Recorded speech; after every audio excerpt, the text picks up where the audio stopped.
ወዶችዬ የምወዳችሁ እንዴት አላችሁልን? ታዲያ ብዙዎቻችሁ ይሰራ ብላችሁ የመረጣችሁትን ፊልም ይሄው ይዘንላችሁ መተናል። እናንተ ግን ላይክ እና ሰብስክራይብ ማድረግ እንዳትረሱ። ይበልጥኛል ለማበረታታት ደግሞ ቪዲዮዎቻችንን እንደተለመደው በቪፒኤን ብቻ ማየት ነው። ወደ ቪዲዮ ፊልማችን ሲጀምር መሪ ገጸ ባህሪያችን ከፍቅረኛዋ ጋር ጊዜ እያሳለፈች ነበር። ታዲያ ብዙ ሰው ሰብስቦ ሰርፕራይዝ አድርጓታል። ለሷም ኬክ መጥቶላት ነበር። በዛ ሰዓት ፍቅረኛሞቹ ይሳሳማሉ ተብሎ እየተጠበቀ ሁሉም እያጨበጨቡ ነው። እሷ ግን ከድንጋጤዋ የተነሳ ፍቅረኛዋ ላይ ኬክ ፊቱ ላይ ለጥፋበት ነበር እየሮጠች ሄደችው። ታዲያ በዚህ ሁኔታም እነሱ ፍቅረኛሞች ከዛ በኋላ ተቆራርጠው ነበር። አንድ አመትም ያልፋል። አሁን ሄና ትምህርት ቤት ውስጥ አስተማሪ ነበረች። ነገር ግን ከዚህ ቀደም ከአንድ አመት በፊት የተለያየችው ፍቅረኛዋ እንዳገባ ነበር የተነገራት። በዚህም እንዳትጎዳ ጓደኞቿ ቢጨነቁም እሷ ግን ምንም አልመሰላትም ነበር። ከጓደኞቿ ጋር ያን ቀን ጊዜ ማሳለፍ ብትፈልግም ሁሉም ፍቅረኛ ስላላቸው ፍቅረኞቻቸው ጋር ነበሩ። በንዴት ወደ ትምህርት ቤት ትገባለች። ታዲያ እሷ የምትታወቀው የፍቅር መቀስ ተብላ ነበረ። ትምህርት ቤት ውስጥ ተማሪዎች ሊሳሳሙ ሲሉ ሁሉ ጊዜ መሀል እየገባች ታስቆማቸው ነበረ። ሄና የተወለደችው ቤተሰቦቿ ተረግመው ነበረ። የተረገሙትም ተቃራኒ ጾታ ጋር ግንኙነት በሚጀምሩበት ጊዜ ያንን ሰው ሲስሙት ወደ ውሻ ይቀየሩ ነበረ። ወደ ውሻ ከተቀየሩ በኋላ ደግሞ ለ6 ሰዓታቶች ይቆያሉ። ያ ብቻ አይደለም፣ በየቀኑ ምሽት ላይ ወደ ውሻ ትቀየር ነበረ። ይሄ እርግማን የሚሻላቸው ግን አንድ ጊዜ የሳመችውን ወንድ በተደጋጋሚ ስትስመውና ከሱ ፍቅር ይዟት እሱም መልሶ ሲስማት ብቻ ነበረ። እሱ ደግሞ መሳም ያለበት ውሻ በነበረችበት ጊዜ ብቻ ነው። ይሄ ነገር ለሷ በጣም ውስብስብ ነው። ትምህርት ቤት ውስጥ 2 መምህሮች አሉ። እጅግ በጣም ቆንጆ ስለሆኑ በብዙ ተማሪዎች ይወደዱ ነበረ። አንዱ ሰዋን ይባል ነበረ። ማትስ ትምህርት ላይ በጣም ጎበዝ የሆነ ኮስታራ ነው። አንድ ተማሪ ሊወድቅ ሲል ግን ልብሱን ይዞ ተማሪውን ከመውደቅ አድኖታል። ይሄም ከሴት ተማሪዎች ትልቅ አድናቆት እንዲያተርፍ ረድቶት ነበረ። ሌላኛው ደግሞ ቦኪዮን ነበረ። በጣም የተረጋጋ ቆንጆ እንዲሁም ውሾችን የሚወድ አይነት ስስ ሰው ነበረ። ታዲያ ሄናም ውሾችን ስለሚወድና ባለው ስስ ጸባይ ነበረ ቦኪዮንን በጣም የምትወደው። ታዲያ ከትምህርት ቤት ከወጡ በኋላ መምህራኖች አንድ ላይ ሊጠጡ ነበረ።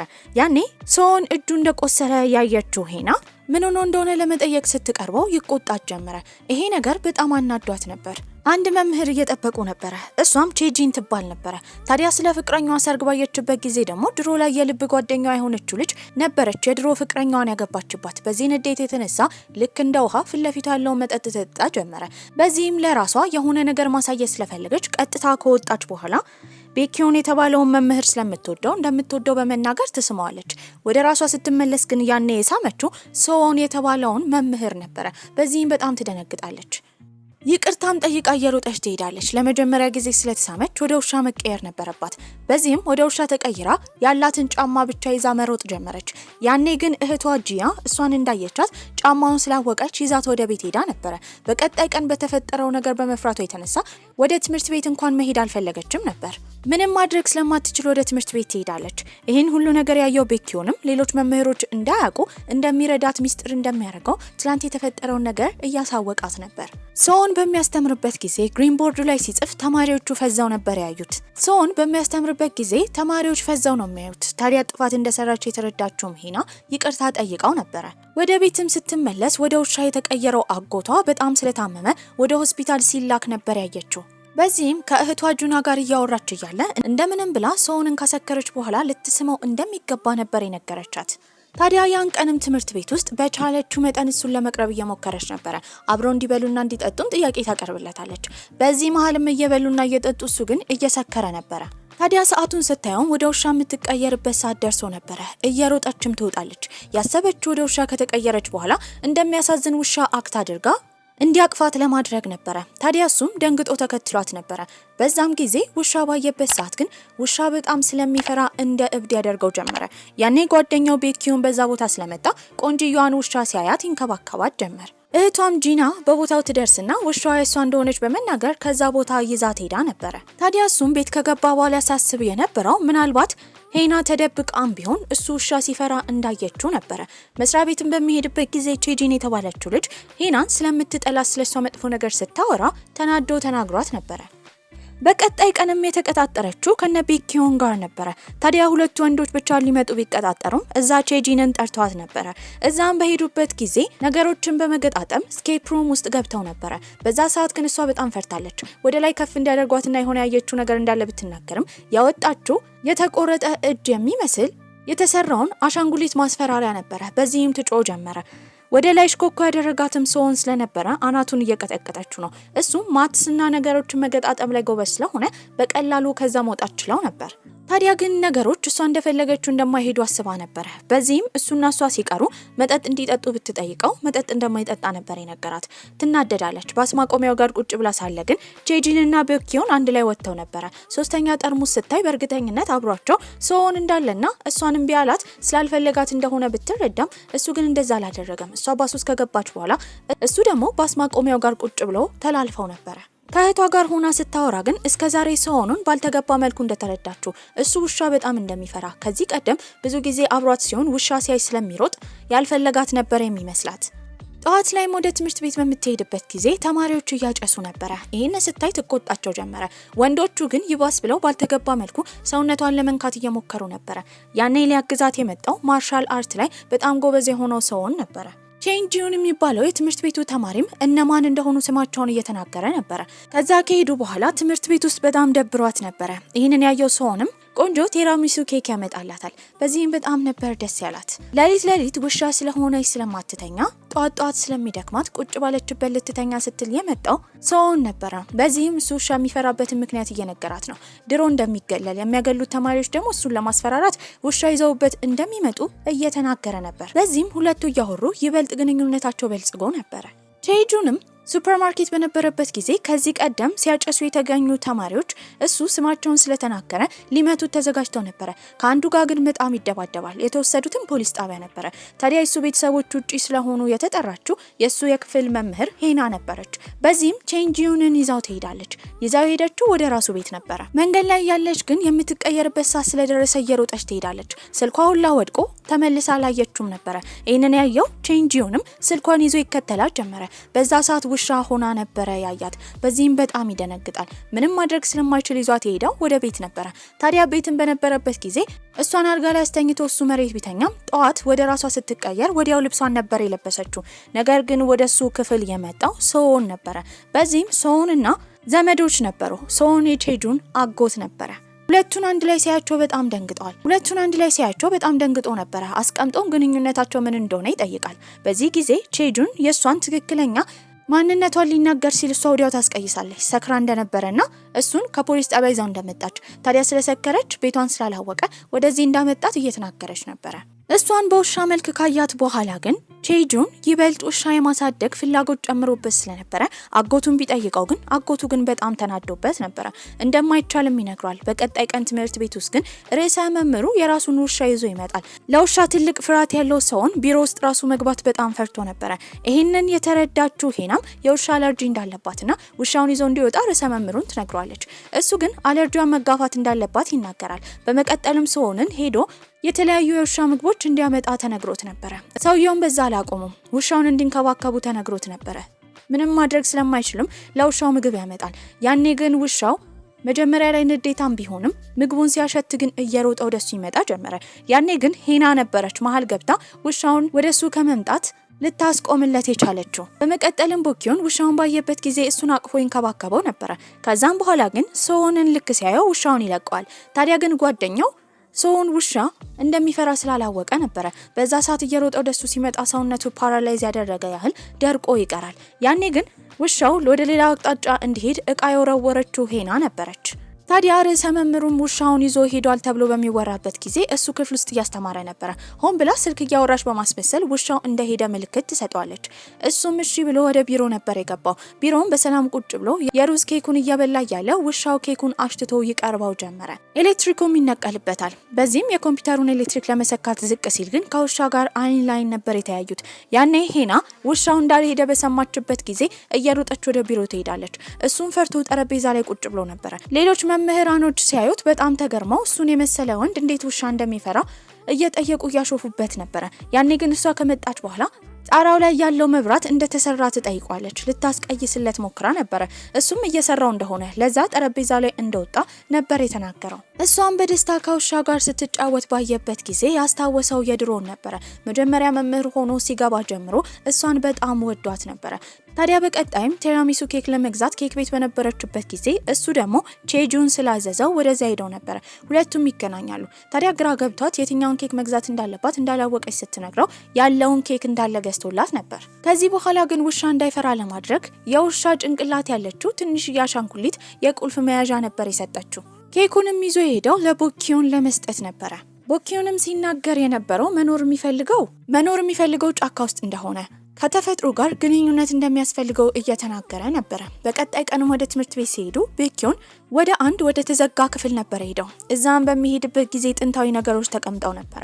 ታዲያ አንድ ሳጥን ሲከፍት ደግሞ ያየው ስካርቭ ነበር። ስካርቭ ደግሞ በቀስት ተወግቶ ተቀዶ ነበር።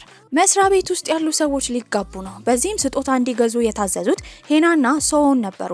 ሞል ውስጥ በነበሩበት ጊዜ አንዲት ሴት ታያቸውና ፍቅረኛሞች ናቸው ብላ ስለገመተች ተመሳሳይ ቢጃማ እንዲገዙ ጠይቃቸው ነበር። ታዲያ እነሱም ስጦታ ከገዙ በኋላ ወደ ሰርጉ እሱ ይዟት እንዲሄድ እየጠየቃት ነበር። በዛ ሰዓት ወሬያቸውን የሰማችው ቼጂን ትመጣለች። በዚህም እሷ ሶውንን ስለምትወደው ሄናና ሶውን አንድ ላይ እንዲሆኑ ስላልፈለገች አሁን ወደ ቤት ልትሸኛት እንደምትፈልግ ነበር የነገረቻት። ምንም ያለ መሄድ ምክንያት የሌላት ሄናም ትስማማለች። ታዲያ በቀጣይ ቀንም እሱ እንዴት አድርጎ እሷን በመኪና ይዞ መሄድ እንዳለበት ቪዲዮ ያየ ነበር። መንጃ ፈቃዱን ቢቀበልም ለረጅም ጊዜ መኪና አልነዳም። በዚህም መኪናውን ከያዘ በኋላ እሷ ጋር ይሄዳል። ሁለቱን ግን አንድ ላይ እንዳታያቸው ቼጂን ወደዛ በምትመጣበት ሰዓት ወዲያው በጥላ ነበረ ሁለቱንም የሸፈናቸው። መኪና ውስጥ ከገቡ በኋላ እንዴት መንዳት እንዳለበት ግራ ገብቶት ነበረ። በዚህም አቅጣጫ እንኳን በቀጥታ መንዳት አልቻለም። ያኔ የደወለው ቼጁን ነበረ። በዚህም ሄና አብራው እንዳለች ሲናገር ህይወት አንድ እንደሆነች ቶሎ ብላ ከዛ መኪና እንድትወጣ ያስጠነቀቃት ነበር። ታዲያ መንዳት ካለመቻሉ የተነሳ አቅጣጫ እንኳን ማንበብ ስለማይችል ቆይታው ዞረው ተዟዙረው ነበር ወደ ቦታ ይደረሱት። እንዳረፈዱ ሲረዱ ግን እሷ እጁን ይዛ መሮጥ ጀመረች። በዚህም እሱ በምላሹ እጇን ከያዘ በኋላ ይዟት ይሮጥ ጀመረ። ቦታውን ከደረሱ በኋላ እሱ ለጓደኞቹ እየዘፈነ ነበር። መድረክ ላይ እንደዛ ሲያበራና ቆንጆ ሆኖ በምታይበት ጊዜ ለሱ ስሜት እያዳበረች እንደሆነ ትረዳለች። ዝግጅቱ ሊያበቃ ሲል ግን ቦኪዮንና ሄና አንድ ላይ ወደ ባህር ዳርቻው እንደሄዱ በሰማበት ጊዜ የተናደደው ሲሆን እሱ ደግሞ ከጄጂን ጋር አንድ ላይ እሷ ወደምትሄድበት ባስ ማቆሚያ ይዟት ነበር ሄደው። ቤትን በገባችበት ጊዜ እህትየው ስታደርግ የነበረው ቶሎ ብላ ሄና ከዚህ እርግማን መውጣት አለባት፣ በ100 ቀን ውስጥ የሳመችውን ልጅ ደግማ ካልሳመች ውሻ ሆና ትቀር ነበረ። በዚህም የተስማሙት ቼንጂዮንን ማናገር ላይ ነበረ። እህቷም ቼንጂዮንን ካናገረችው በኋላ ውሻ በምትሆንበት ጊዜ ወደ ውስጥ እንዲያስገባት ታዲያ ጠብቆም በምትቀየርበት ጊዜ ከሱ ክፍል እንዲያስወጣት ተነግሮት ነበረ። እሱ ግን እንቅልፍ ይዟል። ታዲያ ምንም ማድረግ ስለማትችል ሶንን በተደጋጋሚ እየቀረበች ውሻ ሆና ብትስመውም ዳርግማን ግን ሊነሳላት አልቻለም ነበረ። ይሄም የሆነው ሁለቱ በሚያስቡበት ጊዜ እሱ በነቃበት ጊዜ ሆን ብሎ ውሻ ሆና ሊስማት ይገባ ነበር። እሷም መዳን ከፈለገች ውሻ የሚፈራውን ነገር ማስቆም ነበረባት። ታዲያ አንድ ቀን ላይ በሚያወሩበት ጊዜ 10 ዓመቱ ሳለ በጣም የሚያስፈራ ውሻ ሊነክሰው እንደነበረ ከዛ ጊዜ ጀምሮ የውሻ ፍርሃት እንደጀመረው የነገራት ነበር። እሷም እርግማኗ ግማሽ በግማሽ እንዲነሳላት ስለምትፈልግ ግማሽ በግማሽ ደግሞ ለሱ ትልቅ ስሜት ስላላት ልትረዳው ነበር ያሰበችው። ታዲያ መጀመሪያ ይዛ የሄደችው ቆንጅዬ ውሻ ወዳለበት ቦታ ነበር። የውሻውን አይን እንዲመለከት ነበር የነገረችው። ለ5 ሰከንድም ከተመለከተ በኋላ ውሻው ቆንጆ እንደሆነ ይናገራል። ሁለተኛው ደግሞ መሄድ ያለባቸው የሚጮህ ውሻ ፍላጎቱን እንዲረዳ ነበር የነገረችው። የሚጮህ ለመባላት ብቻ እንደሆነ ቢናገርም እሷ ግን ውሾች ስሜታቸውን የሚገልጹት በመጮህ ብቻ እንደሆነ ትነግሯለች። ፓርክ ውስጥም ቁጭ ብለው እያወሩ እያለ አንድ የሚሮጥ ውሻ ወደ እነሱ ይከተላቸው ጀመረ። ወዲያው የድሮውን ያስታውስ ጀመር። በዚህም በኮት ሸፍነውና ምንም ችግር እንደሌለ ትነግረው ጀመረ። ታዲያ ሰውንም ትምህርት ቤት በነበረበት ጊዜ አንዲት ሴት ተማሪ እየተገለለች ያያል። በዚህም ወደ ውስጥ ገብቶ ምን እንደተፈጠረ እየጠየቃት ነው። ልጅቷ ግን ለመምህር ከተናገረች ይበልጥ ተማሪዎቹ ስለሚያገሏት ፊልም እየሰራች እንደሆነና ምንም ነገር እንደሌለ ነበር የተናገረችው። በዚህ ነገር ግን እሱ የድሮውን ስላስታወሰ በጣም አዝኖ ነበር። የሷን የክፍል መምህር ቼጂንን ለመጠየቅ በሚያስብበት ጊዜ ምንም ልትነግረው አልቻለችም። በዚህም ራሱ ለመመርመር ነበር ያሰበው። የቦርድ ስብሰባ ላይም ስላለው የተማሪዎች መገለል እየተናገረ ነበር። ታዲያ ርዕሰ መምህሩ ግን ይሄ ነገር ይፋ ከወጣ ለስማቸው ጥሩ ስላልሆነ ላለመመርመር ነበር ያሰበው። በዚህ ነገር እየተናደደው ሰውንም ውጭ ይወጣል። ያኔ ሄና ትከተለዋለች። ህይወት አንዳንዴ እንደዚህ እንደሆነች እየነገረችው ነበር። እሱም በዛ ሰዓት የድሮውን እየተናገረ ነው። ተማሪዎች በጣም ያሰቃዩት ነበር። ታዲያ እንዲፈራ ደግሞ ውሻ አምጥተው በውሻ ሁላ ያስነክሱት ነበር።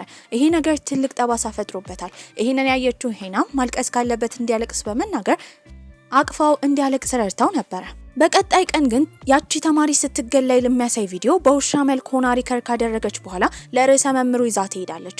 እሱ ብቻ በቂ መረጃ አልነበረም። ታዲያ በቀጣይ ቀን ደግሞ ይሄ እውነት እንደታወቀባቸው የተረዱት ልጅቷን የሚያገሏት ተማሪዎች ሆን ብለው ሶንን ለማጥመድና እሱ ሴት ተማሪን ጥቃት አድርሷል ተብሎ እንዲታሰብ ድራማ ለመፍጠር ነበር ያሰቡት። ይሄንን የሰማችው ሄና ልጆቹ የሚያደርጉትን ነገር ስለተረዳች ወዲያው ለሱ ለመናገር ስልክ ብትደውልም ስልክ አያነሳም ነበር። በዚህም እህቷንና የሱን የወንድም ልጅ ይዛው ወደ ቦታው ይሄዳሉ። እነሱ ቀረጻ ወደሚያደርጉበትና ወደሚያጠምዱት ቦታ ነበር። ያቺ የምታገለውም ልጅ እሱን ትጠራዋለች። የምትገለለውም ልጅ በቦታው ነበረች። እሱንም አቅፋው ነበር። በዛ ሰዓት እነሱ ካሜራ አድርገው እየቀረጹ ነው። ነገር ግን በውሻ መልክ የሆነችው ሄና ልጆቹን ማባረር ችላ ነበር። ልጆቹም ሲታወቅባቸው እየሮጡ ይሄዳሉ። ታዲያ ግን አንዷ ውሻ ሆና እሷን ስላየቻት ያቺን ውሻ ለመያዝ ተከታትላት ነበር። በዛ ሰዓት ግን እሷ ልትሸውዳት ችላለች። ልጅቷን ያገኛት ግን ቦኪዮን ነበር። ታዲያ ቦኪዮንም ልክ እንደ መንፈስ እየሆነ ልጅቷ በሄደችበት ቦታ እየሄደ ያሰቃያት ጀመረ። ለጥፋቷ የሚያደረገው ነገር በእንጨት መደብደብ ነበር። ስላዘነላትም በመጨረሻ ይተዋታል። በቀጣይ ቀንም እነዛ ተማሪዎች ተባረው ነበር። ሁሉም ደስተኛ ነበሩ።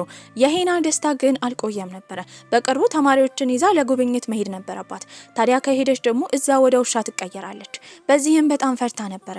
ታዲያ እርዳታም የጠየቀችው ቼንጁንን ነበር። በውሻ መልክ አድርጎ እሷን ወደ ውስጥ እንዲያስገባት ነበር። በዚህም ቼንጁን አጎቱ ጋር ከሄደ በኋላ የጓደኛው ውሻ እሱ ጋር እንዲሆን ለትንሽ ጊዜ ይለምነው ጀመረ። ከብዙ ልመና በኋላ ሰውንም ይስማማል። ታዲያ እህትየውን መታ በውሻ መልክ ያለችውን ሄና ታቀብላለች። ታዲያ ያን ቀን እሱን የመሳም እድል አላገኘችም ነበር። በዚህም ቀስ ብላ የሱን ልብስ ለብሳ ጠዋት ልትወጣ ስትል ብዙም ከእንቅልፉ ያልነቃው ሰውን ያያታል። ነገር ግን የወንድሙ ልጅ ስለመሰለው ሄዳ ምግብ እንድታመጣ ነበር የነገራት። እሷ በወጣችበት ጊዜ ደግሞ እሱ ከመጸዳጃ ቤት ሲወጣ ያገኘው ትክክለኛውን ቼንጁንን ነበረ። በዚህም ቅድም ወጥቶ እንደነበረ ለምን ተመልሶ እንደመጣና ቁርስ ስለምን እንዳላመጣ እየጠየቀው ነው። ይህንን የተረዳው ቼንጁንም ወሬውን አስቀይሶ ወደ ክፍሉ ይገባል። የጉዞ ቀን እየደረሰ ስለሆነ በቀጣይ ቀንም እሱ ቤት ሄዳ ነበረ። አሳዛኝ ውሻ መስላ ለማሳየት እየሞከረች ነበረ።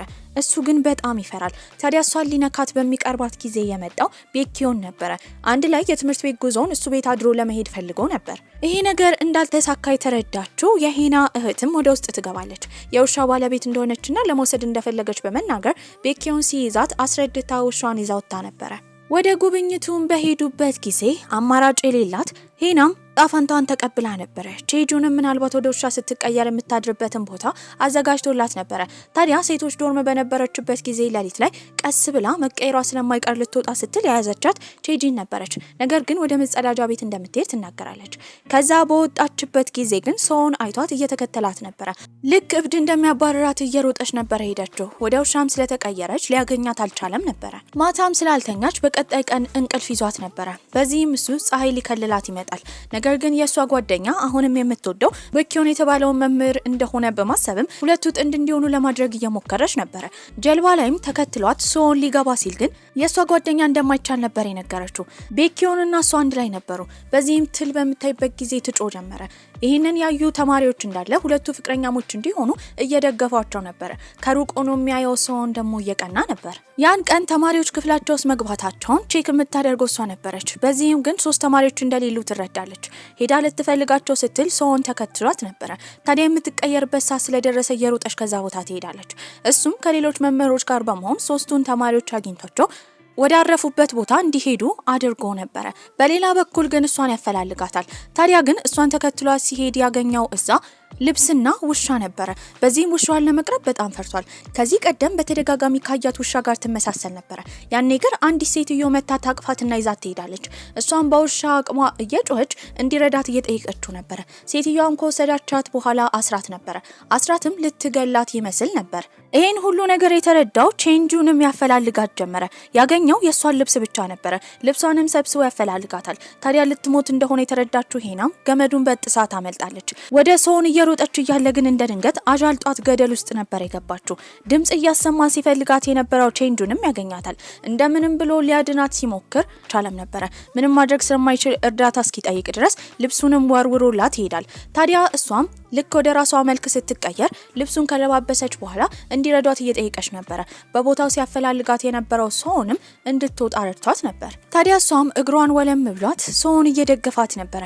ይሄንን ከሩቅ ያየው ቤኪዮን ግን ፊቱ ላይ ሀዘን ይታይ ነበር። ያኔ መጣችሁ ትምህርት ቤት ውስጥ አዲስ ተማሪ የሆነችው ሱጁን የምትባለው ልጅ ነበር። ታዲያ ሱጁንም ከዚህ ቀደም ቤኪዮን ከነበረችው ፍቅረኛ ጋር ፍጹም ትመሳሰል ነበር። ታዲያ እቺ ሱጁን የተባለችው ልጅ ደግሞ የድሮውን ሁላ ታስታውሳለች።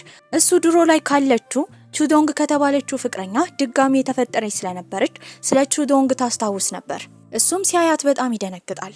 ታዲያ በቀጣይ ቀንም ሁለቱ ለመዝናናት ወጣው ነበር። ነገር ግን የሂና እህት የሆነው የጁና የቀድሞ ፍቅረኛዋ ሁለቱን አንድ ላይ ሳያቸው ፎቶ አንስቷቸው ነበር።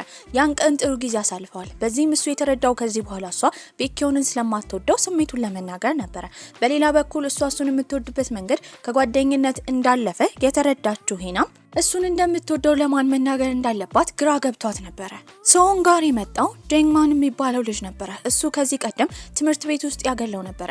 ታዲያ አሁን ላይቭ ላይ የተለያዩ ሰዎችን በማግለል ምናምን ገንዘብ ስለሚያገኝ በዚህም እሱን ለማግለል እየሞከረ ነበር። ካሜራ እንደገጠመ የተረዳው ሰውንም ካሜራውን ወደ መሬት ጥሎ ይረግጥበት ጀመረ። በዛ ሰዓት ደግሞ እሷ ስሜቷን ለመናገር እሱ ቤት መታ ነበር። ነገር ግን ሁለቱን አንድ ላይ ስታያቸው ወሬ እየሰማች እያለ ወዲያው ወደ ውሻ ትቀየራለች። ልጁም ወደዛ ቦታ ሲሄድ የሆነ ነገር ተጠራጥሮ ውሻዋን ተከትሏት ነበር። ያገኘው ግን ልብስና የምትሮጥ ውሻ ብቻ ነበር። እህቷ መታ ነበር የወሰደቻት። ነገር ግን እናታቸው ቤት እየጠበቀቻቸው ነው። ፍቅረኛ እንደያዘች ስለ ሄና ማወቅ ትፈልግ ነበር። ሄና ግን እንዳልያዘች እየተናገረች ነበር። ታዲያ ግን እናትየው በእርግጠኝነት እሷ እንደተሳመችና ወደ ውሻ እንደተቀየረች ስላወቀችባት ፍቅረኛዋን ይዛ እንድትመጣና ልታገኘው እንደምትፈልግ ተናግራ ነበር። በቀጣይ ቀን ምግብ ተዘጋጅቷል። የተጨነቀችውና እውነቱ ሊታወቅባት እንደሆነ የተረዳችው ሄና ግን እህቷን ስታናገራት እህትየው ሁሉን ነገር እንዳስተካከለች፣ ታዲያ በሶን ፋንታ ግን አሁን የጠራችው ቼንጁንን ስለሆነ እንዳትጨነቅ ነግራት ነበር። እሱም በቻለው መጠን እሷ ፍቅረኛ እንደሆነ ለማስመሰል እየሞከረ ነው። ታዲያ ግን እሷ እስከ ሌሊት ድረስ እሱን እዛው ለማሰር ነበር እናትየው ያሰበችው። በዚህም ምንም አማራጭ የሌላት ሄና ሁሉን ነገር ለእናትየው ትናገራለች። እናትየውም የተሳሳተ ሰው ዘግታ እንዳስቀመጠች ስትረዳ በተደጋጋሚ ይቅርታ እየጠየቀች ነበር። ቼንጁንንም ይዛው እየወጣች እያለ እሱ ወደ ቤት እንደማይሄድ ዛሬ የሰዋን ልደት እንደሆነ ነበር የሰማችው። በዚህም ተከትላው ትሄዳለች። እሷን ሲያገኛት በጣም ደስ ብሎት ነበር። ስጦታም ከሰጠችው በኋላ ኬክ አዘጋጅታ ልደቱን አክብራለት ነበር። ከዛም በኋላ አንድ ላይ ጌም ይጫወታሉ። ያን ቀንም ሁለቱ ብቻቸውን በሚቀርበት ጊዜ ሶን ስሜቱን ለመናገር ተዘጋጅቶ ነበር። እሷ ግን በጣም ፈርታ ስለነበረ ያ ስሜትም ንግግር ከሷ እንዲወጣ ስለፈለገች መጸዳጃ ቤት ደርሳ ትመጣለች። በተደጋጋሚ ለድፍረት መጠጥ እየጠጣች ነበር። እሱ ይህን ባየበት ጊዜ እሱ ለመናገር መሞከሩ እንዳልተመቻት በመረዳት ምንም እንዳታወራ ነግሯት ነበር። ከመናገርም ወደ ኋላ ትላለች። ታዲያ ሶንን ከዚህ ቀደም የሚያገለው ልጅ ግን ስለ ሄና እየተመራመረ ነበር። ስለ ቤተሰቦቿ ስላላቸው ሬስቶራንት በማወቅም አባትየው ጋር በመሄድ ስለ ልጅቷ እየጠየቀ ነበር። እናትየው ግን ቀድማ ስላወቀች ምንም መረጃ አልነገረችውም። ከዛ በወጣበት ጊዜ ግን እናትና አባት እየተጨቃጨቁ ነበር። በዚህም አጎትየው ውሻ እንደሆነ ሆስፒታል እንደገባ ሄናም እንደምትቀየር በሚያወሩበት ጊዜ ይሄንን ነገር ላይቭ አይሳይቶ ብዙ ብር ለማግኘት ነበረ ልጁ ያሰበው። ጂያ የተባለችው የሄና እህት ከዚህ ቀደም ፍቅረኛ ነበራት። ታዲያ ያ ፍቅረኛዋ በሚስማት ጊዜ ወደ ውሻ ትቀየራለች። እሷም ሁሉንም እውነት ስለምታፈቅረው ብቻ ከተናገረች በኋላ ግን ሰውየው ቫይራል ለመውጣት ብሎ በቪዲዮ ይይዛታል። በዚህም ያስፈራራት ጀመረ። እናትየውም ይሄን በተረዳችበት ጊዜ ቀጥታ ሰውየው ጋር ሄዳ አስፈራርተው ልጇን ለመጨረሻ ጊዜ እንዲስም አድርገው አሁን ሙሉ ለሙሉ ወደ ሰው ጁና ተቀይራ ነበረ። ነገር ግን በዛ ፕሮሰስ ውስጥ ለልጁ ገንዘብ ሲሰጠው ብዙ ገንዘብ የሷ ቤተሰቦች አጥተዋል። ሄናም አንድ ቀን ላይ ከሶን ጋር ልትገናኝ ነበር። ታዲያ አስፋልት መሀል ቢለያቸውም የሆነ ያልታወቀ ሰው እየተከተላት እንደሆነ የተረዳው ሰውንም ለራሱ ምንም ሳይሳሳ እየሮጠ መኪና እየተነዳም ቢሆን ወደ መሀል ገብቶ እሷን ከሰውየው ሊያድናት ችሎ ነበር። ሰውየው ማንነቱ ሲታይ ግን አባቷ ነበር። በዚህም አባትየው ለልጁ ሲል ራሱን መስዋዕት ያደረገውን ሰውን እውነቱን እንዲያውቅ ሄና ሊናገር ሲል ዝም እንዲል ነግራው ነበር። አባቷንም እያጣደፈች ከዛ ቦታ ይዛው ትሄዳለች። ቤትም በነበረችበት ጊዜ ፎቶ ነበር የተላከላት። ከዚህ ቀደም ውሻ በነበረችበት ጊዜ ጥላው የሄደችው ልብስ ነበር። ታዲያ እንድትመጣ ሚስጥሯን እንዳወቀ ያላትን ገንዘብ እንዳለ እንድታመጣ ተነግሯት ነበር። ወደ ልጁም ስትሄድ ልጁ ሰውንን ከዚህ ቀደም የሚያገለው ልጅ ነበር። አሁን እዚያ አጣብቂኝ ውስጥ ስለገባች ገንዘቡን ሙሉ ለሙሉ ለመስጠት አስባ ነበር። ሰውንም እሷ በቀጣይ ቀን አሟታል ተብሎ መስሪያ ቤት ስላልመጣች በጣም ተጨንቆ ነበር። ወደ ቤቷ በመሄድም ሾርባ ካስቀመጠላት በኋላ እሱን ተመግባ እንድትድን ቶሎ እየነገራት ነበር። ሶንን ከዚህ ቀደም የሚያገለው ልጅ መጀመሪያ የሄደው ስለነ ሄና ቤተሰብ ለማጣራት ጁና ከዚህ ቀደም ፍቅረኛዋ የሆነና ሄናንና ሶንን አንድ ላይ ፎቶ ያነሳቸው ሰውዬ ጋር ነበረ። ታዲያ እሱ ነው ብዙ መረጃ የነገረው። ይሄንን ያወቀችው እናትየውም እሱን ለማስፈራራት ሄዳ ነበረ። ታዲያ ግን ልጁ በዛ አላበቃም። ትምህርት ቤት ውስጥ ወደ ውሻ የምትቀየር መምህር አለች ብሎ ድረገጽ ላይ ያወጣል። ታዲያ ያንንም በቅርቡ እንደሚያረጋግጥላቸው እየተናገረ ነበረ። ይሄንን ያየው ሶን ግን ነገሮች ይገጣጠሙለት ጀመረ። ከሄና ጋር እንደተገናኘ እርግጠኛ ስለሆነም ሄዶ ከዚህ ቀደም የሚያገለው ልጅ ይደበድበው ጀመረ። ልጁም በፍርሃት እየፈራ በማስመሰል እየሮጠ ይሄዳል። ከዛ የወሰደው ግን ቀጭን ወደ ሆነ ቦታ ነበረ። እዛም ውሻ ይዞ የቆመ ልጅ ነበረ። በዚህ ጊዜ ሶን የድሮ ፍርሃቱ ይመጣና ድርቅ ብሎ ይቀራል። ወዲያው ግን ከጀርባ ነበር የተመታው። ራሱንም ይስታል። እሱን ካገተው በኋላ የሶን ከዚህ ቀደም የሚያገለው ልጅ የደወለው ለሄና ነበረ። ሄናም ወደዛ እንድትመጣና እንድታድረው ይነገራታል። ቤተሰቦቿ ተይ ቢሏትም እየሮጠች ነበር ወደዛ የሄደችው። ታዲያ እሷን ካገታት በኋላ ላይቭ ላይ ወደ ውሻ እስክትቀየር ካሜራ ፊት ለፊቷ አስቀምጦ እየጠበቀ ነበረ። ወዲያው ግን የመጣው ሶን ነው። አስሮት ከነበረው ልጅ እንደምንም ብሎ አምልጦ የሚያገለውን ልጅ ይደበድበው ጀመረ። ታዲያ ሁለቱም ከዛ ቦታ እየሮጡ ያመልጣሉ። ቦታው ዝናባማ ነበረ። ታዲያ እሷም እንዲያቆም እየነገረችው ነው። አሁን ሰዓቱ ስለደረሰ ሚስጥሯ እንደሚጋለጥ እርግጠኛ ነበረች። ትንሽ ከረቀችው በኋላ ግን ወዲያው ወደ ውሻ ነበር የተቀየረችው። ይሄን ባየበት ሰዓት እሷን የሚያድነው በውሻ መልክ በነበረችበት ጊዜ ስትሳም ብቻ ስለሆነ አንስቶ ይስማታል። እሷም እርግማኗ ሙሉ ለሙሉ ጠፍቶ አሁን ሰው ሆና ነበረ። እሷ እንደዚህ አይነት እርግማን ያጋጠማት ቤኪዮን በድሮ ህይወቱ የተራሮች አምላክ ነበረ። ታዲያ ዘሯ እንዳለ ውሻ እንደሚሆን እሱ ስለረገማት ነበር። ቦኪዮምም ቀጥታ የሄደው ሶንን ከዚህ ቀደም የሚያገለው ልጅ ጋር ነበረ። እሱንም በኃይሉ ወደዛ ካጋጨው በኋላ ኃይሉን በመጠቀም ሙሉ ለሙሉ እስካሁን የሚያስታውሰውን ነገር እንዲረሳ ነበር ያደረገው። የቦኪዮን ልብ በትልቁ ተሰብሮ ነበረ። ይሄም የሆነው ከዚህ ቀደም እናቷን ባለው አቅም ያዳነላት አንዲት ህፃን ልጅ ከድሮ ጀምሮ ድንጋይን በመስዋዕት ትሰጥ ነበረ። ሁሌም እየጸለየች እሱን ትጠይቀው ነበረ። አንድ ቀን ላይ ግን ይህንን ሩሩነቷን ያየው ቤኪዮን ሊያገኛት ይሄዳል። ሲያያትን በጣም ቆንጅዬ ልጅ ነበረች። ከዛም በኋላ ሄናና ሶን ፍቅረኛሞች ሆነው ነበረ። ብዙውን ጊዜያቸውን ያወሩ ነበረ። ይህንን ያየው የሶን የወንድም ልጅም ሶን ጋር ሄዶ ስለ ሄና የምትወደውና የምትጠላውን በመቀጠልም ሄና ጋር ሄዶ ሶን የሚወደውንና የሚጠላውን ነግሯቸው ነበረ። እነሱም ትምህርት ቤት ውስጥ ግን እንደማይዋደዱ ነበር የሚሆኑት። ምክንያቱም ትምህርት ቤት ውስጥ ፍቅረኛሞች መሆን ስለተከለከለ ነበረ። በዚህም ግን በድብቅ ይገናኛሉ። የስፖርት ማሰልጠኛ ክፍሉም ነፃ በሚሆንበት ጊዜ እዛ ሄደው ጥሩ ጊዜ ያሳልፉ ነበረ። በአሁኑ ግን ተማሪዎች ይመጡባቸዋል። ሁለቱም የተደበቁት መጋረጃው ጋር ነበረ። በሌላ በኩል ደግሞ ቤኪዮን ድብቅ ክፍል ውስጥ በነበረበት ጊዜ የመጣው ርዕሰ መምህሩ ነበረ። ቤኪዮን አሁንም ቢሆን የተራሮች አምላክ ነበረ። ታዲያ ርዕሰ መምህሩ ደግሞ የሱ ቀኝ እጅ ነበረ። እሱ የሚያዘውን ብቻ ነገር ያደርግ ነበር። ታዲያ ሱጁንም ትምህርት ቤት በነበረችበት ጊዜ ባህላዊ ልብስ የለበሰች ልጅ ወደ አንድ ቦታ ስትሄድ ታያታለች። እሷንም ተከትላ ስትሄድ ልጅቷ የገባችው የቤኪዮን ክፍል ውስጥ ነበረ። ታዲያ ቀልቧን የሳበው አንድ ሳጥን ነበረ። ሳጥኑ ስትከፍተው ከዚህ ቀደም አይታው የምታውቀው ስከርቭን ነበር ያየችው። ታዲያ ያቺ ልጅ ከዚህ ቀደም የቤኪዮን ፍቅረኛ በድሮ ህይወቷ የነበረች አሁን ድጋሚ ተፈጥራ ነበረ። ዞር ስትል ደግሞ ቦታው ላይ ትልቅ ፎቶ አለ። ፎቶ ደግሞ ቁርጥ እሷን የምትመስል ነገር ግን ባህላዊ ልብስ የለበሰች ልጅ ነበረች። ይህንን ያየችው ሱጁን የተባለችው አዲሷ ተማሪ እዛው ራሷን ትስታለች። ራሷን ያገኘችው በመቀጠል ግን ክሊኒክ ውስጥ ነበረ። ለማስታወስ ስትሞክር ያን ያህል ብዥ እያለ ነበረ የሚታወሳት የነበረው። ፍቅራቸው የተጧጧፈው እነ ሄናም በመቀጠል የሄዱት እሱ ቤት ነበረ። ታዲያ ጥሩ ጊዜ እያሳለፉ እያለ በሩ ይንኳኳ ጀመረ። የመጣውም ቤኪዮን ነበረ። ታዲያ ፍቅረኛሞች እንደሆኑ ለሱ ስላልነገሩት እሷ ቶሎ የተደበቀችው የቼንጁን ክፍል ነበረ። ወደ እሱ ክፍል ሊገባ ሲል ሶን ያስቆመዋል። ቼንጁን ታሞ እንደተኛ እየነገረው ነበረ። ከትንሽ ቆይታ በኋላ ግን ቼንጁን ከትምህርት ቤት ወደ ቤት ይመጣል። ታዲያ መቼ እንደወጣ እንዳላወቀ ሶን እየተናገረ ነበረ። ቼንጁንም ቶሎ ብሎ በሩን በሚከፍትበት ጊዜ ሄና ውስጥ አልነበረችም። እሷ የተደበቀችው ቁምሳጥን ውስጥ ነበረ። ሶስቱ ወንዶችም አንድ ላይ ቁጭ ብለው ለረጅም ሰዓት ፊልም እያዩ ነው። ሁለቱ ወንዶች ተኝተዋል ብሎ ባሰበ ጊዜ የሄደው እሷን ለማየት ነበረ። እሷን ቁምሳጥን ውስጥ እዛ እንቅልፍ ወስዷታል። በዚህም ይስማታል። ነገር ግን እሷን ቀስ ብሎ ከቤት ሊያስወጣት ሲል ያልተኛው እንደተኛ ሲያስመስል የነበረው ቤኪዮን አይቷቸው ነበረ። በቀጣይ ቀን ትምህርት ቤትም ሱጁን የተባለችው ልጅ ቦኪዮን ክፍል ትሄዳለች። ታዲያ ከዚህ ቀደም ያየችው ስከርቭም ሆነ ስዕሉ በቦታው አልነበረም። ታዲያ ግን የሰዎችን እጣ ፈንታ የምታይ ልጅ እንደሆነች በመናገር ካርዷን በማውጣት እጣ ፈንታውን ትነግረው ጀመረ። እሱ የቆመው ሲኦል መሀል ላይ እንደሆነ፣ ታዲያ ወደ ኋላ የያዘችው ደግሞ የሞተች ፍቅረኛ እንዳለችው፣ በዚህ ነገር ግን ፍቅረኛው እንዲሆን እንደማትፈልግ እየነገረችው ነበረ።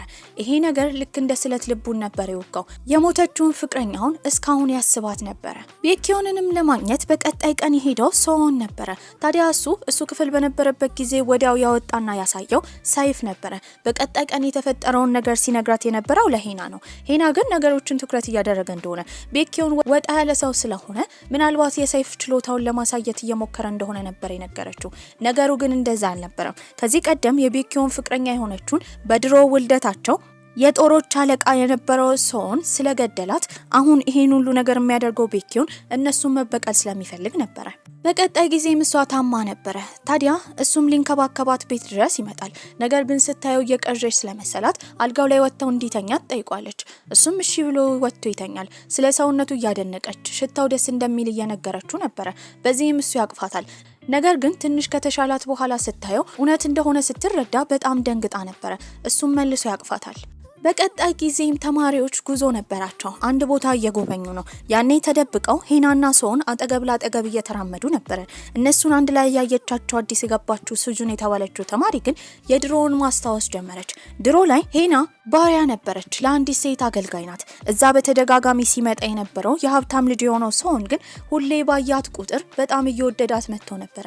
የዋህ እንዲሁም ሩሩ ልጅ ነበረች። እሷም በመጣ ቁጥር እየወደደችው መታ ነበረ። አንድ ቀን ላይ ቀዝቃዛ ውሃ ትደፋበታለች። በዚህም ጉንፋን እንዳይዘው በማሰብም እየሮጠች ሄዳ አቅፋው ነበረ። እሱም አቅፋት ደስ ብሏቸው ነበር። ታዲያ የሆነ ጊዜ ላይ ሄና የምታገላግላት ቹዶንግ የተባለችው ልጅ ሊገሏት ብዙ ወታደሮች እየመጡ ነበረ። ያኔ እሷን ረድተው ሄናና ሶን እየሮጡ ይዟት የሄዱት ወደ አንድ ጫካ ውስጥ ነበር። ልጅቷም እርጉዝ ነበረች። በዚህ መሀል ግን እንደ ድንገት በሚበታተኑበት ጊዜ ልጅቷ ተንከባላ ትወድቃለች። ያኔ ልጇን አታ ነበረ። ነገር ግን ያገኛት ቤኪዮን ነበረ። በተቀራረቡ ባወሩ ቁጥር ግን ይበልጥ ይዋደዱ ጀመረ። ታዲያ እነሱም ተደብቀው ነበር የሚኖሩት። ልጇን ስላጣች በጣም ብታዝንም ነገር ግን ሁሌ የተራሮች አለቃ የሆነው ቤኪዮን ሲነግራት የነበረው የልጇ መንፈስ የገባው ውሻ ውስጥ እንደሆነ ነበረ። ያንን ውሻ ደግሞ የምትንከባከብላት ሁሌ ሄና ነበረች። ታዲያ ግን ሄና ከሶን ጋር ባላት ግንኙነት አማካኝነት አርግዛ ነበረ። ታዲያ በድሮን ጊዜም ቢሆን እነሱን እንዲያመልጡ ስለረዳቸው ታስሮ ነበረ። እሱን ማየት በጣም ትፈልጋለች። የታሰረ ፍቅረኛዋንም ለማግኘት ወደ ከተማ የሄደችው ሄና ነበረች።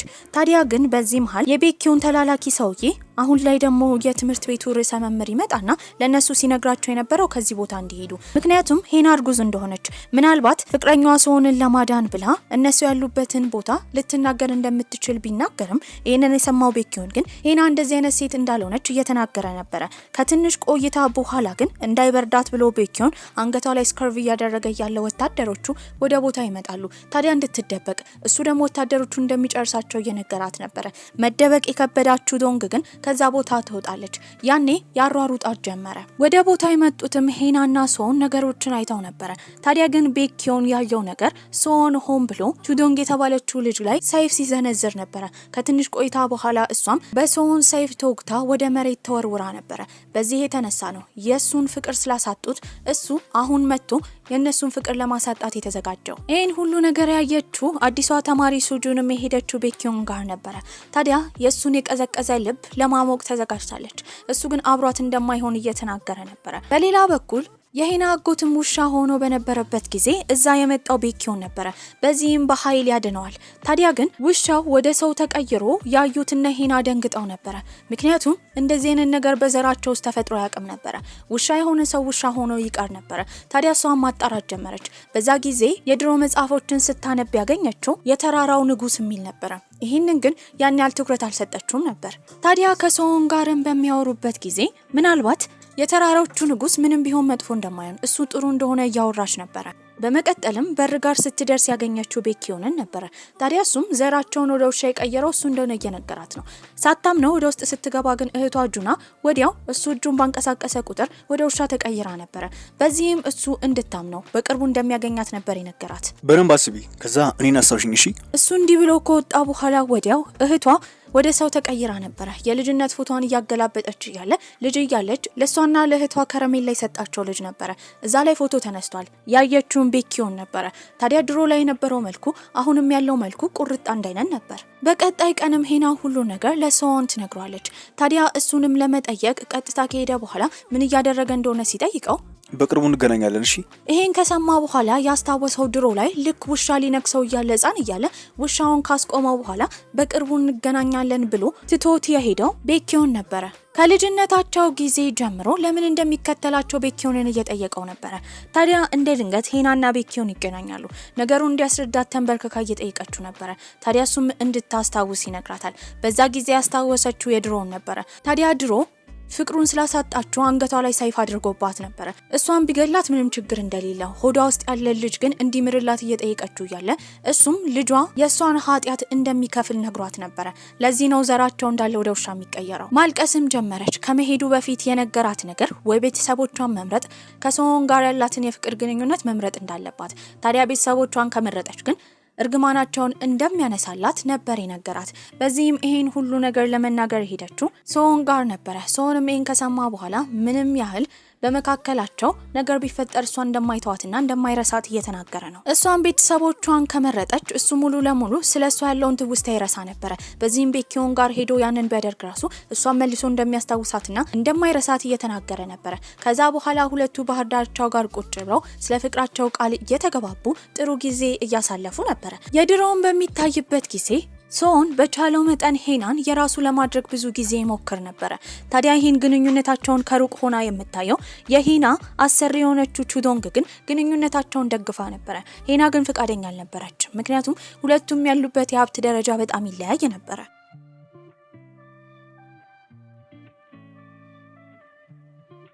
በቀጣይ ቀን መስሪያ ቤት ሲገናኙ ግን ጭራሽ እንደምታውቀው ሰው አልሆነችም ነበር። አልፋው ትሄዳለች። ታዲያ እሱም ቃል የተገባቡትን ነገር ሲጠይቃትም የምን ቃል ምንድነው የምታወራው?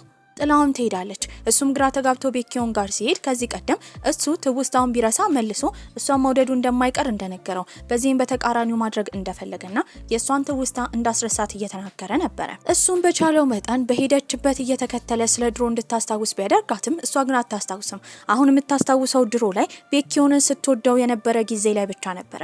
ተስፋ ያልቆረጠው ሰውንም የምትወደውን ኬክ ያሳለፉትን ጊዜ ቢነግራትም አታስታውስም ነበር። ታዲያ እሱ ብቻ ነበር ስለሷ የሚያስታውሰው። የሷ ቤተሰቦችም ሆኑ የሱ የወንድም ልጅ ስለነሱ ግንኙነት ጭራሽ አያስታውስም ነበር። በቀጣይ ጊዜም እሷ መሰላል ላይ ወጣ ለማስተካከል ስትሞክር ልትወድቅ ስትል የያዛት እሱ ነበር። እዛ ያሉ ተማሪዎች እንዳለ በእነሱ ግንኙነት ተገርመው ነበር። እባክሽ አትራቂኝ፣ ምክንያቱም እኔን ይጎዳኛል። እሷም ይሄን ከሰማች በኋላ ግን ያን ያህል ልብ አላለችም። ታዲያ በቀጣይ ቀን ብቻውን ቁጭ ብሎ አዝኖ በነበረበት ጊዜ እጁን ካከመችለት በኋላ ልታናግረው እየሞከረች ነበር። ይሄ ደግሞ ይበልጥ እሷን መልሶ የራሱ ለማድረግ በርትቶ እንዲሰራ ነበር የገፋፋው። በቀጣይ ጊዜም የሱ ወንድም ልጅ ይመጣና እሱና ሄና ግንኙነት እንዳላቸው ነበር የጠየቀው። ይሄን ከየት እንደሰማ ሲጠይቀውም ሱጁን የተባለችው ተማሪ እንደነገረችው ይናገራል። በቀጣይ ቀንም ሱጁንን ለማናገር ነበር ሄደው። ታዲያ ሱጁንም የሷ አይምሮ ሲሰረዝ የሷን ግን ቤኪዮን ሊሰርዘው እንዳልቻለ ተናግራ ነበር ጥላ ሄደችው። ሱጁን የተባለችው ተማሪ የሚሄደችው ቤኪዮን ጋር ነበር። ለምን ሄናን ሁሉን ነገር እንዳስረሳት እየጠየቀችው ነው። ታዲያ ድሮ በተፈጠረችበት ጊዜ ሞተችበትን ቀን ማወቅ እንደምትፈልግ እየተናገረች ነበር። ቤኪዮን ግን ሊነግራት አልፈለገም። ታዲያ በዚህም የሄደችው የሱ ቀኝ እጅ የሆነው የትምህርት ቤቱ ርዕሰ መምህር ጋር ነበር። ሰውየው ቀጥታ አይናገርም። በዚህም ተፎካካሪ እንደሆነ በመረዳትም በጌም ካሸነፈችው በኋላ ቦታው የት እንደሆነ ነግሯት ነበር። ከጓደኞቿ ጋርም በመሆን የሞተችበት ተራራ ጋር ትሄዳለች። ያኔ ፎቶ ተነስተው ግን ለቤኪዮን ተነግሮት ነበር። ታዲያ ተራራው ላይ በነበረበትም ጊዜ የሱ የወንድም ልጅ ቤት እንደሆነ ይነግራታል። ታዲያ እሷም እየሮጠች ወደዛ በሄደችበት ጊዜ ያገኘችው ሶንን ብቻውን ነበር። ታዲያ የሆነ የረሳችው ነገር እንዳለ ከዚህ ቀደም እዚህ ቤት መታ እንደምታውቅ ልቧና ጭንቅላቷ እንዳልተገናኙ እየተናገረች ነው። ይሄን በሰማበት ጊዜ ይስማታል። ያኔ ግን ወዲያው ያስታወሰችው ድሮ የሳማትን ጊዜዎች ነበር።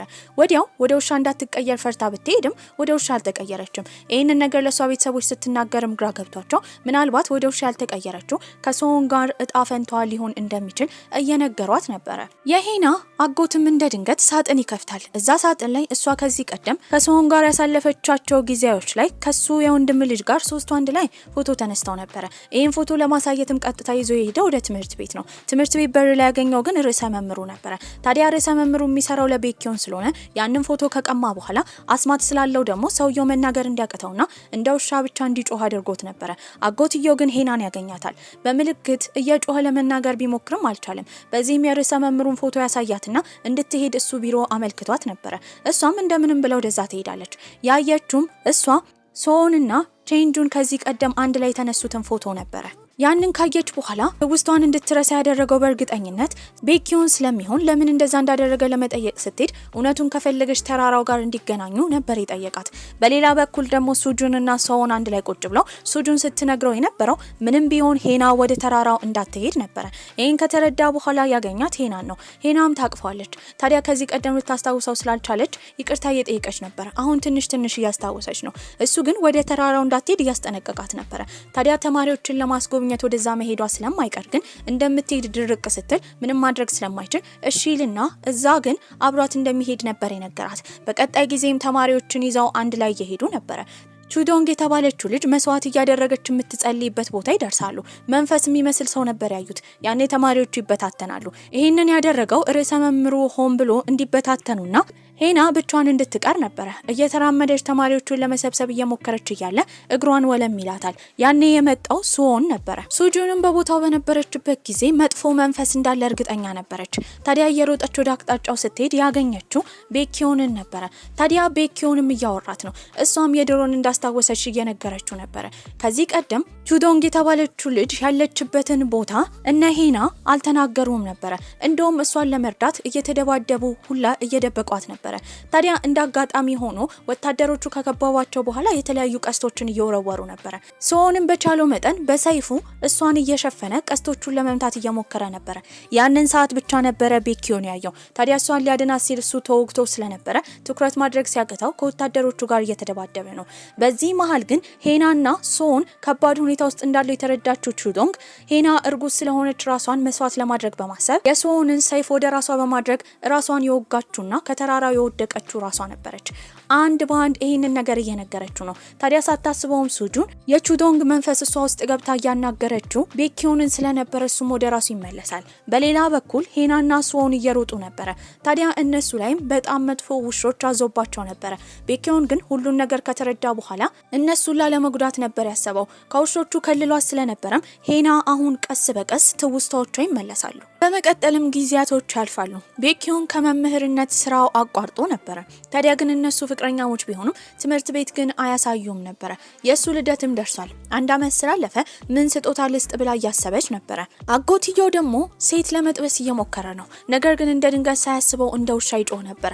ይህንን ሊያድንለት የሚችለው ደግሞ ቤኪዮን ብቻ ነበረ። ምን ስጦታ ልስጠው ብላ ግራ ተጋብታ በነበረበት ጊዜ ትምህርት ቤት ውስጥ ትልቅ ቀረጻ ነበረ። ያም እሱ በጣም ቆንጆ ስለሆነ ሴት ፍቅረኛ እንዲይዝ ለማድረግ ሴቶች እንዳለ የሚሳተፉበት የቲቪ ፕሮግራም ነው። እዛ እንደሚሳተፍ ስትሰማ አዝና ነበረ። የትምህርት ቤቱ ሰዎች እንዳለ ደግሞ እነሱ ፍቅረኛሞች እንደሆኑ ስለማያውቁ እሱ እዛ ላይ እንዲወዳደር እየጠየቁት ነበረ። ይህንን ስትሰማ ታዝናለች። በዚህ የሚከተላትና ለሁሉም ሰው ፍቅረኛው እንደሆነች ለመናገር ቢዘጋጅም ሁሉም ሰው ያውቅ ነበረ። ሆን ብለው እነሱ ፍቅራቸውን እንዲያምኑ ለመገፋፋት የሚያደርጉት ነገር እንደሆነ ነበር የተናገሩት። ጓደኞቿም ቤተሰቦቿም ከሱ ጋር ያላትን ግንኙነት ስለሚደግፉ በጣም ደስ ብሏት ነበረ። ትምህርት ቤት ውስጥም ትልቅ ፌስቲቫል የማዘጋጀት ኃላፊነት የተሰጠው ለሄና ነበረ። ፕሮግራሙ እየቀረበ ያለ ስታቀርብ የነበረችው ሱጁን ግን ያገኘችው ከዚህ ቀደም ርዕሰ መምህር የሆነውን የቤኪዮንን ቀኝ እጅ ነበረ። እሱንም ትከተለዋለች። ታዲያ ሁሉም አንድ ላይ ተባብረው ከተከተሉት በኋላ ቤኪዮን የት እንዳለ ጠይቀውት ነበረ። ሰውየው ምንም ማድረግ ስለማይችል ቦታውን ይናገራል። ቤኪዮንንም ለማግኘት የሄደችው ሱጁን ነበረች። ታዲያ እሱም ሲያያት በጣም ደስ ብሎት ነበረ። ሁለቱም አንድ ላይ ሆነው የፍቅር ግንኙነታቸውን ለመጀመር በሚያስመስል መልኩ ሻማውን ወደ ሰማይ እየላኩ ጥሩ ጊዜ አሳልፈው ነበር። አጎትየውም እንደ ውሻ መጮሁን ትቶ ነበረ። ታዲያ በቀጣይ ጊዜም ሱዎን ውሻ ገዝቶ እሷ ጋር ይመጣል። ታዲያ ቤተሰብ እንዲመሰርቱ አንድ ላይ ውሻውን እንዲያሳድጉ ነበረ። እሱም ከዚህ በኋላ ውሻ ስለማይፈራ ፓርክ ላይ አንድ ላይ እየተራመዱ ግንኙነታቸው ሰላማዊና ፍቅር የተሞላ ሆኖ ይሄ ቆንጆ ፊልማችንም እዚህ ላይ አውቅቷል። ደህና ቆዩልኝ።